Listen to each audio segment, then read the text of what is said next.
পানি মারতে হবে সব।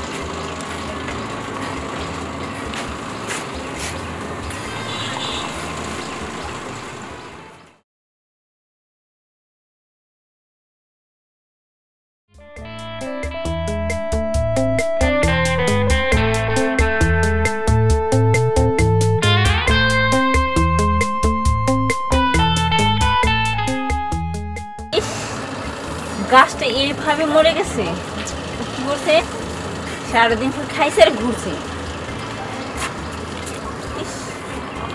এটার অবস্থা খুব খারাপ। একটা কাজ, এটার অবস্থা একদম খারাপ। এটাও মরে বসে আছে, কিন্তু এটাই মোটামুটি ঠিক আছে।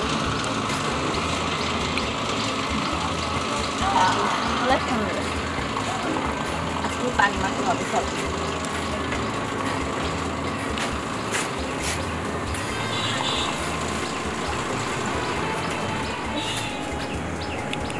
এটা তো মোটামুটি ঠিক আছে, ঠিক আমার পছন্দের ফলটা চায়না কমলা, এটা ঠিক আছে। এটাও মরে গেছে, কি করছে সারাদিন বাসা থেকে, এটাও একদম মরে গেছে। প্রত্যেকটা গাছে নষ্ট হয়েছে, এই যে কি করছে কে জানে। এটাও মরে গেছে সব। তার মানে একটা গাছে ঠিক মতো পানি দেয়, একটু যত্ন করে, আমার সব গাছগুলো মরে গেছে। এটাও শেষ, সব শেষ, মরে ভূত হয়ে গেছে। সেটা যদি একটাও ঠিক করতো, সব কি শেষ। আজকে রিপন আসো,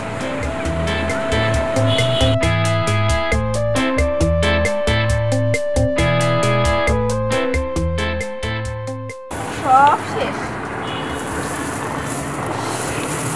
এত শখ করে সাইলেন্সের গাছ লাগাইছি, ধান হবে, সবুজ হবে, কত সুন্দর। এটাও শেষ। কি আর করবো, আজকে রিপন আসো, সবগুলা গাছ, একটা গাছ। এই কাঁচা মরিচগুলোও শেষ। বাংলাদেশ থেকে এত কষ্ট করে গাছগুলো এনে লাগাইছি, কত শখ করে। এই গাছটাও আদমরা হালকা হালকা বেঁচে আছে, সব পুরোটাই।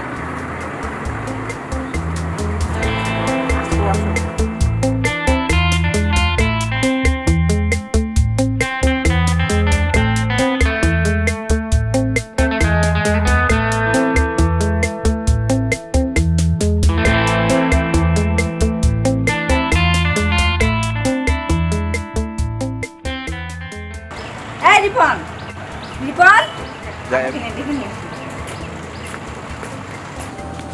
ম্যাডাম।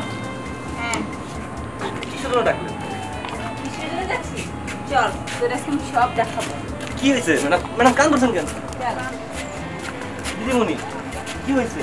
দেখ তো কি অবস্থা করেছিস। আমার কত শখের গাছগুলা, আর আমি 7 দিন দেশে ছিলাম না, আর গাছগুলার এভাবে অযত্ন করে মারছো। কই অযত্ন করছি ম্যাডাম? আমি তো সবসময় যত্ন করছি। তাহলে গাছগুলো মরলো কিভাবে? আসলে দিদিমণি, এই দেখ তো, এটা মরে ভুতে আছে। এই যে আমার কত সুন্দর গাছটা, এটাও মরে ভুতেছে। শুধু কমলা লেবু গাছটা মোটামুটি ঠিক আছে।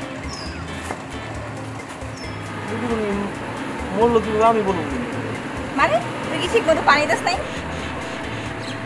আসলে দিদিমণি পানি ঠিক মতো দেওয়া হয়নি। কেন, কোথায় গেছিলি? কারণ আপনি যেদিন চলে গেলেন দেশ ছেড়ে বাইরে বেড়ানোর জন্য, সেদিনকে আমার একটা ফোন আসছে। দেশে আমার মা খুব অসুস্থ ছিল, তাই খবর পেয়ে আমি ওই দিন বিকেলে আমার মারা দেখতে গেছিলাম।